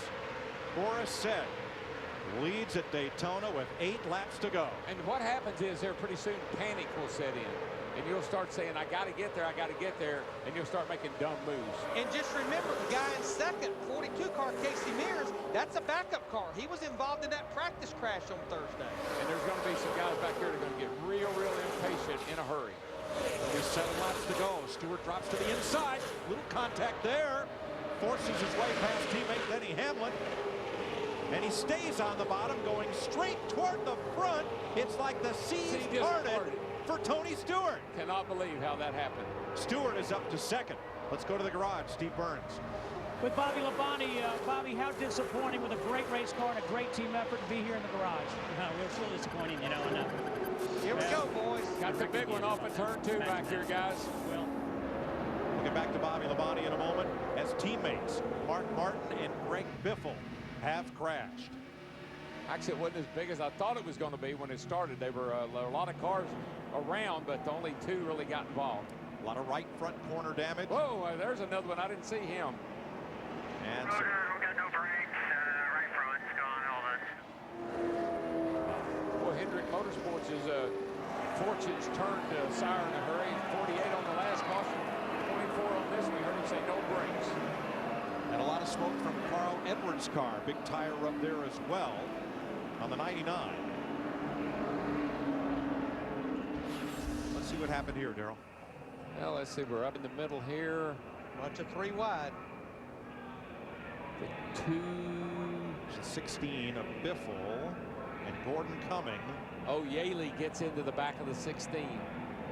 Just caught him in that left rear quarter panel. Nowhere for Mark Martin to go. But look at Denny Hamlin, Clint Boyer just barely getting by, as well as Ryan Newman. And it's so hard to know for sure. Did Yaley get into him because he ran into him, or did he cut down in front of him, or did he lift a little bit coming off of that corner? Let's see if the aerial view shows. Does Biffle turn down, or does Yaley come up, or is it a combination of both? Pretty sure Yaley gets up right about here. This car on the bottom. And then he gets the 24 come in there. He's just in that pocket where you don't have a lot of air blowing on your car. Boys, I call it hard racing with 6 laps to go. Yeah, I don't put any blame on anybody. That's just we saw it. You see that coming at the end of this race. The simple explanation of whether Biffle turned down or Yaley came up, the simple explanation is the hole closed up. Yeah, you see it right here from another angle. Oh, you see what happens? Biffle got loose. Biffle's car was getting loose, and that's why Yaley got into him. Just nowhere for Mark Martin to go at all in the 6. I love it. We get so many great looks, and you first see this, and then you see that, and then you see the real deal. And Biffle's car just stepped out on him, and that's why Yaley got into him. Watch. It's hard to tell from this angle, but see Biffle's car start to get a little loose right there?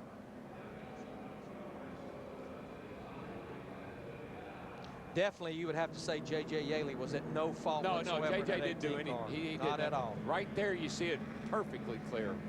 And Jeff Gordon, again, kind of like the 43 car was, just on the outside of a car at the wrong time. And Darrell, that's probably why when you look at some of these cars that were involved, I question the 4 tires that late in the race put you that far back. The best you can. We got wrecked off of 2, guys.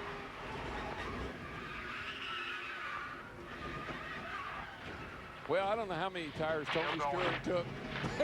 He's went to the front. It didn't hurt him. No, it has not. That's exactly right. Yeah, John, that's a hard lick for Jeff Gordon.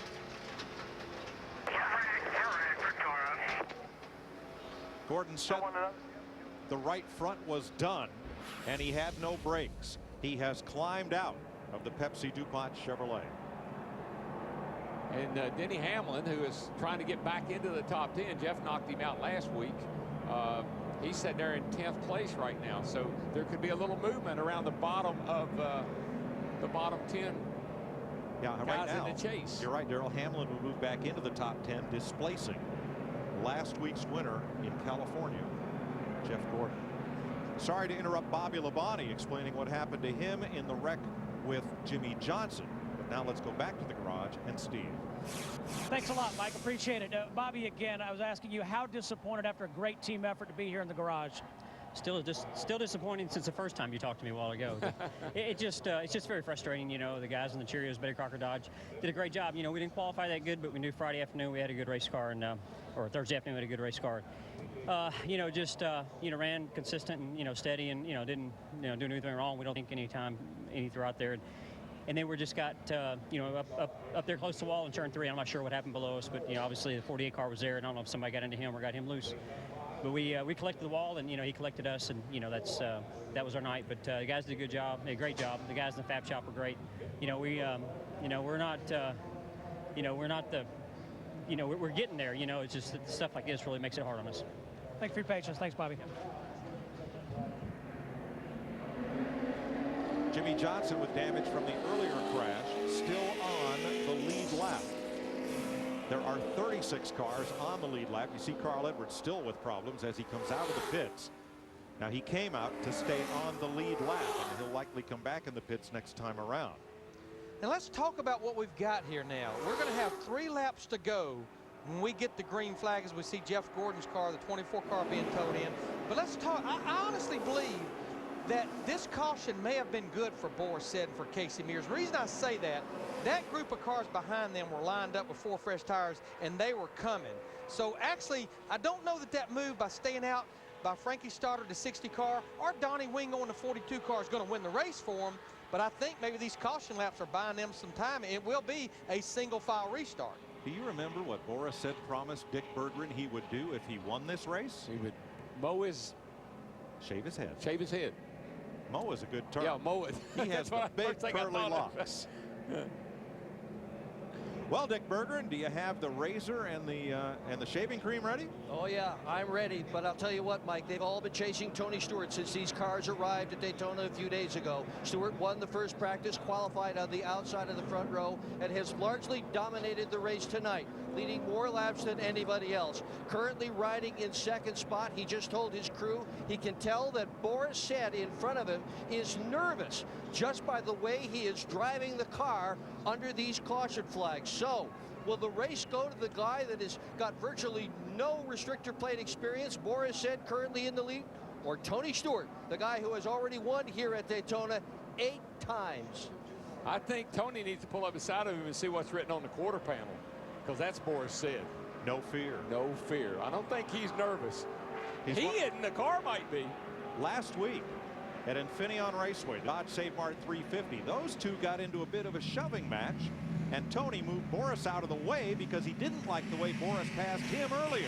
That's why Tony thinks Boris is nervous. He looks back and he sees who's behind him. I was going to tell you, if you want to talk about no fear, that kid back there in 3rd, Kyle Busch in that 5, and he has 4 fresh tires too, and he is hungry to win a race. It's going to get exciting. Remember what I always tell you? You better reach up there and pull those belts tight one more time. Oh, yeah. Yeah. Casey Mears 4th, Kurt Busch 5th, Jamie McMurray 6th. They will green flag this race with 3 laps to go. Now, they were telling Boris Said that Tony Stewart was laying back. I don't know. Stewart's got to go a ways to catch Boris Said now. That's going to be borderline on that 38 car. He was definitely below the yellow line. He was below the yellow line. He would like to give that spot back, Larry, but he can't. No, they're breathing down his neck. Boris Said comes off turn 2 with a big lead, but that's not good. If somebody jumps out, here you go. This is what's good right here. If these guys behind you will start racing. But I guarantee you, Tony Stewart in that 20 car, he knows he can't get far off the bottom, but he's going to have to go to the top if he wants to go around Boris Said. Boris puts a block on him. There comes Kyle Busch in the back of the bottom. He's going to push Boris. 2 laps to go. Now here's where Boris might be a little bit nervous. Said and Stewart side by side. Stewart has help. 2 to go. How would you like to be at least turning off into the infield right down there, but you're running 190 mile an hour and you can't? Said slips to 3rd. The glass slipper almost fit. Listen, he has got his hands full. There's no question about that. That car, we know, it's all over the place. But here comes Kyle Busch's brother, Kurt Busch, up there to push his brother, the 5 car, Kyle. Watch Boris's car. He just wants to wheel his walk up the racetrack with him. He's just chasing it. He doesn't need anybody up behind him. The blood is thicker than water, but most brothers in racing would rather beat their own brother than anybody else. How about the Busch brothers? Well, we're going to find out here, boys. It's 1 to go, and the Busch boys are in hot pursuit. And here comes Matt Kenseth in that 17 car on the high side. He's getting help from his teammate, McMurray, in the 26. Kenseth has never won here, but he's taking the long way around on the outside. Now just remember, it gets really tense coming down the back right here. You start blocking. In turn 3. Caution is out. Caution is out. Will we go to overtime or will the checkered flag wave? That's it. We were in a white flag lap. We took the white flag. We took the white flag. The field is frozen at the moment of caution. The yellow flag waves as they come toward the finish line. Tony Stewart and the Home Depot Chevrolet will score the second win of 2006 and the 26th career victory for Stewart. But I'm going to tell you what, regardless of the circumstances, the caution laps that were there, the race ended under caution, how about Boris said? Sat on the pole, a top 5 finish, and a great call by Frank Stoddard, his crew chief. Wasn't it Frank Stoddard that made him write a new rule in the All-Star race? Yes. Oh, yeah. Remember that when he pitted and just crossed the line and took the lead? Better to be a rule maker than a rule breaker. And I think this should help them sell more cases now. And run more races. You got to hand it to Stewart, starting Thursday night here when he thoroughly dominated the International Race of Champions, putting on a driving clinic on the infield road course. And he ran last night's Busch Series race. And here he is going to victory lane for the second time this weekend. It appears to me the more he races, the better he gets. And I tell you, I saw him get in that car before the race started. We had a camera on him, and he was grimacing getting down in that race car. It's been 3 hot nights here, guys. And let me see, was it not about a year ago, this is where Tony Stewart started climbing fences? As a matter of fact, it was. Carl Edwards sped past the whole pack at the start-finish line. He has been invited to a discussion with the NASCAR officials. I think he was trying to stay on the lead lap, what he was trying to do. But you can't, you got to run the race. The field is frozen, so what doing any good? Tell you somebody else that's going to enjoy this night. Matt Kenseth unofficially finishes 6th, and unofficially that will put him within 10 points of points leader Jimmy Johnson, who had a rough night in that 48 car. Yeah, and Jeff Gordon finished 40th, knocked him back out of the top 10. Tony Stewart is becoming the master of plate racing, restrictor plate racing at Daytona and Talladega. And I like this: window net down, driver's side to salute the crowd as he comes to the flag stand. Yeah, I don't believe we're going to see any fence climbing tonight. That wing might be all right, but I don't think I'd want to test it. Give me the flag like I used to do back on the dirt tracks in Indiana. I think he might come out, Darrell. I think he's going he's coming out. Oh, well. He's got a lot of backups to come over here and help him. Here comes the whole team. I watched him swing that hammer about 2 weeks ago at Michigan. They built that fence for the same reason there are mountains: to climb.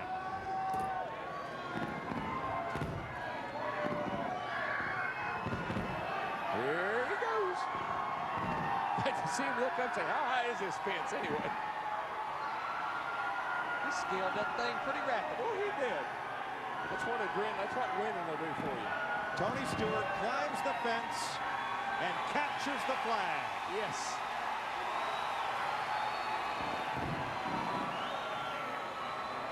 Nice job, buddy. The smoker. That is his signature salute to the fans of this sport. And I think there's a lot of reasons he's happy about this right here, because when you look back at his last 6 races, he has only had 1 top 10 finish. Well, and Larry, think about this. He's won 4 of the next 6 races, and counting tonight. Last year he won 4 of the last 6 races, counting tonight. So this is his time, baby. And he's over in the crowd. He's in amongst them. Now that, I don't know if that's a good idea or not. Hey, this fella's hot. Everybody wants a piece of Tony Stewart.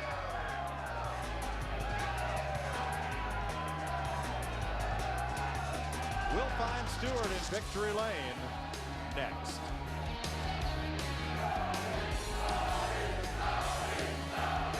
Chris Myers, as Boris said, what does this mean for you and this team, only 2 races under your belt? It's awesome. I mean, it just says so much about the quality stuff we have at the Sobe No Fear Energy Drink Racing Team.